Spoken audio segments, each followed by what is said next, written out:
Hey everyone, welcome back.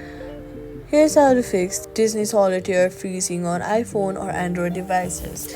Swipe up or go to the recent apps, then close the Disney Solitaire completely, wait for a few while, and reopen it.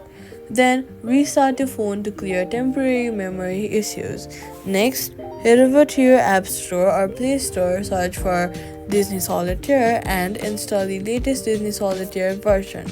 Updating your app is very important, so it will give you the latest files and all the bug fixes. So always update it. Then head over to your settings and go to General iPhone Storage, and then make sure your device has enough storage to free up space. Delete unnecessary apps or files if needed.